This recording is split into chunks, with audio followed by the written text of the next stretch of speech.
Hello students, आप सभी का स्वागत है हमारे यूट्यूब चैनल मेडिकल मेंटर्स में।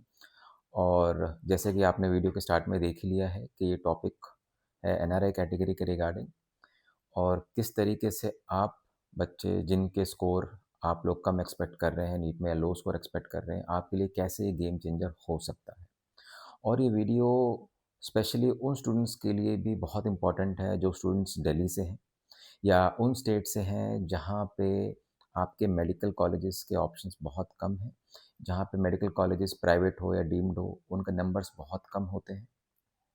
देखिए, जैसे दिल्ली में सिर्फ एक ही डीम्ड कॉलेज है, कोई प्राइवेट कॉलेजेस नहीं है। और वो डीम्ड कॉलेज भी जैसे जामिया हमदर्द है, जिसकी एफिलिएशन लास्ट ईयर नहीं थी। आई होप कि 2026 में उसकी एफिलिएशन उसको मिल जाए। तो अगर किसी स्टूडेंट का स्कोर अगर मान के चलें 150 है, 200 है, 250 है, 300 है, 350 है, 400 है, 450 भी है अगर, तो भी उनको दिल्ली स्टेट के अंदर ऐसी कोई अपॉर्चुनिटी नहीं मिलती जहाँ पे उनको एक एमबीबीएस की सीट कंफर्म मिल सके। दूसरी बात ये है कि ये स्टूडेंट्स एक्चुअली फिर करते क्या हैं?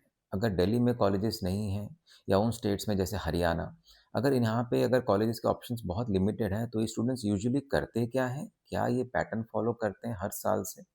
और किस तरीके से वो उन कॉलेजेस को चूज़ कर लेते हैं या उन स्टेट्स को चूज़ कर लेते हैं, जो आगे चल के उनको बहुत मेजर इश्यूज़ क्रिएट करते हैं उनके फ्यूचर प्रॉस्पेक्ट्स में। चाहे वो आप पीजी करें या आगे अपनी प्रैक्टिस करें। इसके बारे में भी हम लोग अभी टॉपिक में आगे बात करेंगे। अब आप ये देखिए कि यूजुअली देखिए, एडमिशन 2 ही तरीके से होता है। पहला, या तो आपका स्कोर अच्छा होना चाहिए, बहुत अच्छा होना चाहिए, या फिर आपका बजट अच्छा होना चाहिए। इन दोनों में से कोई भी चीज़ आपके पास होनी बहुत ज़रूरी है। और मैं देखता हूँ कि यूट्यूब में भी, और जितना भी आप बात करें किसी टीचर से या किसी काउंसलर से, हर कोई यही बात करता है कट ऑफ की, हर कोई यही बात करता है मेरिट की। अगर कोई ये भी बताना चाहे कि अगर किसी स्टूडेंट को 150 स्कोर है, 250 स्कोर है, 300 है, ठीक है, आप यहाँ एडमिशन ले लीजिए, यहाँ एडमिशन ले लीजिए। लेकिन इसके पीछे कोई ये रीज़न नहीं बताता है कि अगर आप यहाँ पे एडमिशन ले रहे हैं, तो क्यों लेना चाहिए? अगर आप इतना पैसे खर्च कर रहे हैं, तो ये पर्टिकुलर स्टेट आपको क्या बेनिफिट देगा या ये कॉलेज में ऐसी क्या स्ट्रेंथ है? तो बहुत छोटी-छोटी डिटेल्स में हम लोग बात करेंगे अभी। और शुरू करने से पहले इस मेजर टॉपिक के बारे में मैं आपको एक ही बात बताता हूँ। एनआरआई कैटेगरी, जब भी हमारे माइंड में ये थॉट आता है, एनआरआई कैटेगरी का यूज़ करना है, तो मेजरली लोग सोचते हैं कि अरे एनआरआई कैटेगरी है, डॉलर में फ़ीस देना पड़ेगा। अरे एनआरआई कैटेगरी है तो बहुत ज़्यादा पैसा लग जाएगा। अरे एनआरआई कैटेगरी है तो पता नहीं हमारा स्टूडेंट वहाँ एडजस्ट कर पाएगा, नहीं कर पाएगा गवर्नमेंट मेडिकल कॉलेजेस में। तो इन सब चीज़ों के बारे में हम बात करेंगे। तो देखिए, सबसे इम्पोर्टेंट, आप एमबीबीएस कहीं से भी करें, सबसे इम्पोर्टेंट है वैल्यू। आप अगर इतने पैसे खर्च कर रहे हैं अपने एमबीबीएस डिग्री पे, तो आपको मेक श्योर करना है कि आपको उसकी वैल्यू प्रॉपर मिलनी चाहिए। जैसे कि दिल्ली में अगर किसी स्टूडेंट के 150 स्कोर है ना, 250 स्कोर तक भी है, 300 350 तक है, तो यूजुअली स्टूडेंट करते क्या हैं? देखिए, सबसे पहले ये एमसीसी का फॉर्म भरते हैं, 2,05,000 फीस भरते हैं उसकी, या फिर किसी काउंसलर को हायर करते हैं और वेट करते हैं कहीं पर भी उनको एक सीट अलॉट हो जाए, या काउंसलर भी वेट करता है कि कहीं पर एक सीट इनको मैं स्टूडेंट को दे पाऊँ और अपनी फ़ीस को जस्टिफ़ाई कर पाऊँ। चाहे वो कर्नाटका हो, तमिलनाडु हो, केरल हो, आप कहीं भी एडजस्ट करने को तैयार होते हैं। बिना ये सोचे समझे कि उसके फ्यूचर प्रॉस्पेक्ट क्या है, क्या लैंग्वेज बैरियर आएगा, क्या कॉलेज का कल्चर है, क्या एनवायरनमेंट है, क्या फूड है। देखिए, 5.5 साल का कोर्स होता है, अगर आप कंफर्टेबल नहीं रहेंगे तो आप बेटर परफॉर्म नहीं कर सकते। ऐसे भी कॉलेजेस हैं जहाँ पे पहुँचना तक मुश्किल है। सिर्फ ये नहीं कि वहाँ पे जाके पढ़ना है, 5.5 साल तक आपको एक इकोसिस्टम में रहना है।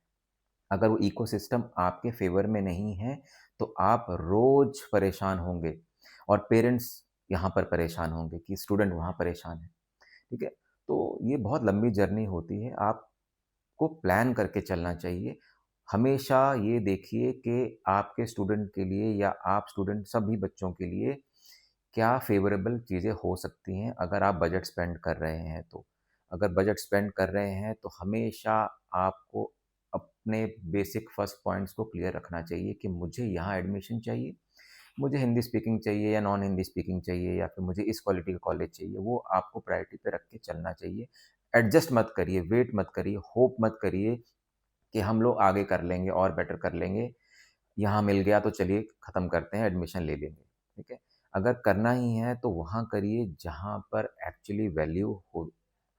कोई भी काउंसलर है, कुछ भी है, आप कभी भी एंग्ज़ियस होके डिसाइड ना करें कि ठीक है, मुझे यही बेटर मिल सकता था शायद, ठीक है?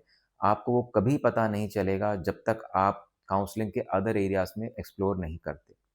आपको ये पता होना चाहिए कि क्या प्राइवेट कॉलेजेस हैं, क्या डीम्ड कॉलेजेस की स्ट्रेंथ हैं, क्या गवर्नमेंट कॉलेजेस की स्ट्रेंथ है। देखिए गवर्नमेंट कॉलेज का फ़ेम हमारे इंडियन सोसाइटी में बहुत ज़्यादा है, तो आपको वो भी सोच के चलना है और गवर्नमेंट कॉलेज म मेडिकल कॉलेज का सीधा-सीधा मैटर ये है कि प्रैक्टिस।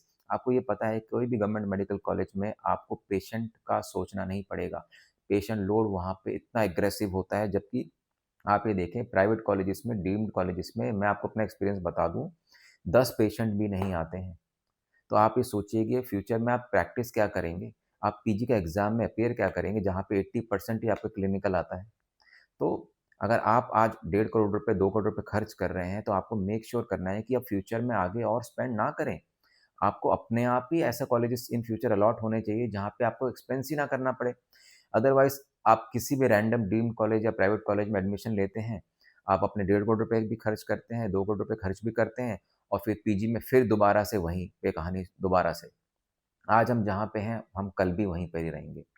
अगर एनआरआई कैटेगरी में अगर कोई बच्चा गवर्नमेंट मेडिकल कॉलेज में 150 स्कोर लाकर एंटर करता है, तो मैं आपको अपने एक्सपीरियंस से बता दूँ कि वो स्टूडेंट आप ये मान के चलिए 600 का बन के निकलता है। लेकिन वही अगर 450 वाला बच्चा भी अगर किसी एवरेज डीम्ड या प्राइवेट कॉलेज में जाता है, तो वहाँ से नीचे ही निकलता है। तो बहुत सारी छोटी-छोटी चीज़ें मैटर करती हैं, क्लास का कल्चर अगर किसी कॉलेज में 250 बच्चे हैं, 250 सीटें हैं और वहाँ पे 250 बच्चों के स्कोर ही 250 हैं, सभी बच्चे 250 स्कोर के नीचे हैं, तो आपको क्या वैल्यू मिलेगी? ठीक है ना? एक मिक्स एनवायरनमेंट होना बहुत ज़रूरी है। अगर आप मेरिटियस स्टूडेंट के साथ अगर आप क्लासरूम शेयर करते हैं, हॉस्टल शेयर करते हैं, तो बहुत सीखते हैं प्रोसेस में, तो उन चीज़ों को कंसिडर करना चाहिए। मैं आपको एक ही राय दूँगा, आपके एमबीबीएस ये जो साढ़े 5 साल का कोर्स है, ये साढ़े 5 साल का आप कंसिडर ना करें, आप इसको साढ़े 8 साल का डिग्री क कंसिडर करिए। ये बहुत इम्पोर्टेंट होता है कि आप किस स्टेट में प्रैक्टिस कर रहे हैं। देखिए, अगर आप कर्नाटक जाते हैं, जो भी कॉलेजेस होते हैं, जब आप प्रैक्टिस करते हैं इन फ्यूचर जब आप ट्रेनिंग करते हैं, तो जो भी पेशेंट आता है, वो अपनी लैंग्वेज में ही बात करता है। तो आपको कहीं न कहीं पे वो मेजर चैलेंजेस आते हैं स्टूडेंट्स को टू अंडरस्टैंड कि वो पेशेंट क्या कहना चाहता है। जब तक पेशेंट जो बोल रहा है वो आप समझ ही नहीं पाएँगे, तो आप क्या डायग्नोज़ करेंगे? क्या उसको आप मेडिसिन रिकमेंड करेंगे? तो ये एक स्टूडेंट का फीडबैक आता है जो usually non Hindi speaking states में जाते हैं। तो मैं यही रिकमेंड करूँगा अगर आप नॉर्थ इंडिया से हैं तो आप हिंदी स्पीकिंग स्टेट को चूज़ करें और स्पेशली उन स्टेट को चूज़ करें जहाँ पे फ्यूचर के लिए आपके लिए बहुत अच्छे प्रॉस्पेक्ट्स हों, जैसे राजस्थान। देखिए राजस्थान में आपके गवर्नमेंट मेडिकल कॉलेजेस में एनआरआई कैटेगरी है, गुजरात में आपके पास एनआरआई कैटेगरी है, पंजाब में है, हिमाचल में है, पौंडीचेरी में है। तो ऐसे मेजरली 6 टू 7 स्टेट्स हैं जहाँ पे आपको गवर्नमेंट मेडिकल कॉलेजेस में ये एनआरआई कैटेगरी अवेलेबल है। अब वो हर स्टेट की अपनी पॉलिसीज़ हैं, अपने क्राइटेरिया हैं कि वो किस तरीके से आपको वहाँ पे एक एनआरआई की सीट अवेलेबल कर सकते हैं। यहाँ पे स्कोर मैटर नहीं करता, एनआरआई कैटेगरी में मैटर करता है आपका प्रोफ़ाइल। अगर आपका प्रोफ़ाइल स्ट्रॉन्ग है, तो आपको राउंड 1 में सीट 100% कन्फर्म मिलती है इन ए गवर्नमेंट मेडिकल कॉलेज। अब आप ये देखिए कि फ़ीस की अगर हम बात करें, अगर किसी स्टूडेंट के स्कोर 150 से 200-250 स्कोर तक है, अगर आप ये सोचते हैं कि आपका 50 लाख रुपए में 1 करोड़ में एडमिशन हो जाएगा, एमबीबीएस कंप्लीट हो जाएगी, तो वो बिल्कुल झूठ है। अगर कोई कंसल्टेंट या कोई काउंसलर आपको ये रिकमेंड कर रहा है कि ठीक है, मैं आपका एडमिशन कर दूँगा, आप मुझे फ़ीस पे कर दीजिए, तो आप सोचिएगा मैं क्या कोई भी एडमिशन आप खुद भी नहीं कर सकते। तो बजट अगर आपका 1.5 सीआर 1.75 सीआर है, तो मैं आपका बजट कम नहीं कर सकता, कोई भी नहीं कर सकता। मैं सिर्फ़ यही बोलूँगा कि अगर आप इतना पैसा खर्च कर रहे हैं, तो आप प्लीज़ उस कॉलेज में एडमिशन लीजिए, जो आपको उस पैसों के वैल्यू को जस्टिफ़ाई कर पाए। प्राइवेट कॉलेजेस, डीम्ड कॉलेजेस से मुझे कोई कंप्लेंट नहीं है। मेरा पॉइंट ये है कि अगर आपको ये अपॉर्च्युनिटी मिलती है, तो आपको बेटर से बेटर चूज़ करना चाहिए।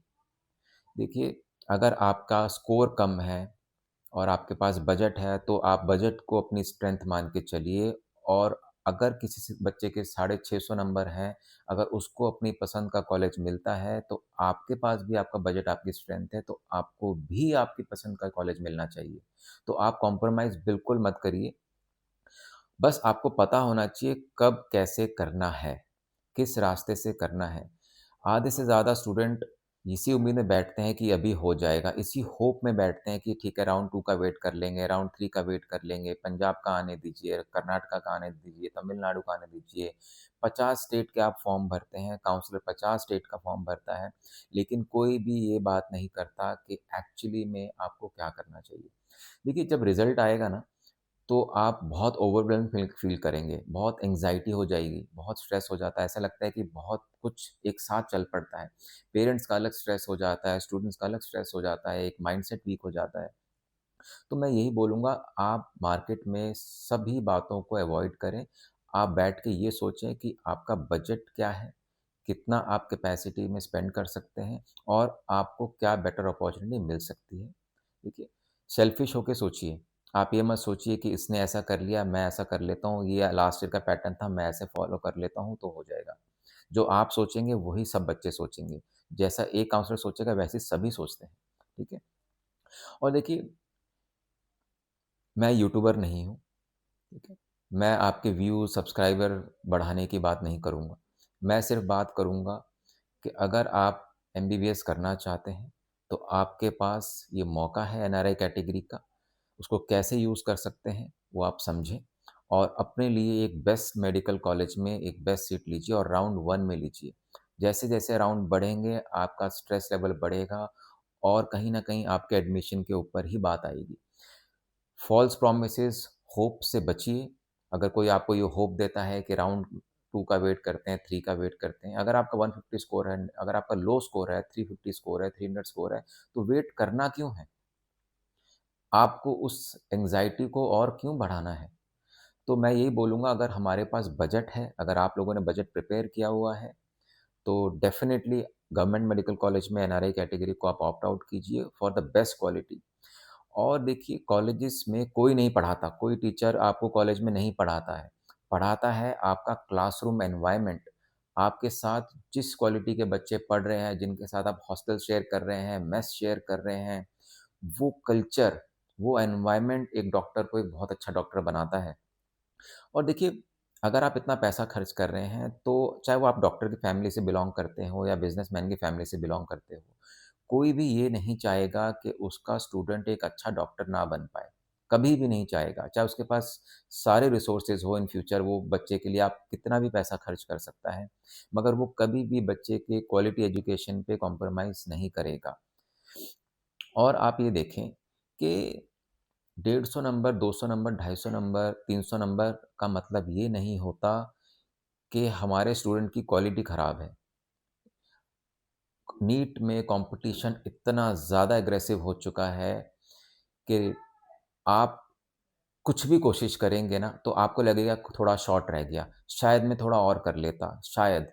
ये हमेशा ना शायद के चक्कर में कहानी और लंबी होती चली जाएगी।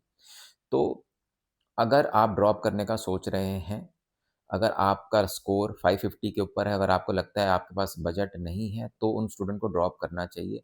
अदरवाइज़ ड्रॉप करने का रिकमेंड मैं उन बिल्कुल भी नहीं करता हूँ, ड्यू टू पॉलिसी चेंजेस इतने ज़्यादा होने वाले हैं अभी कमिंग फ्यूचर में कि आप सोच नहीं सकते। अभी नीट परसेंटाइल को हटा के परसेंटेज करने की बात भी चल रही है। मतलब हर एक सीट पे सिर्फ़ 4 बच्चे ही क्वालीफ़ाई होंगे, जैसे अभी हर सीट पे लगभग 15 बच्चे क्वालीफ़ाई होते हैं।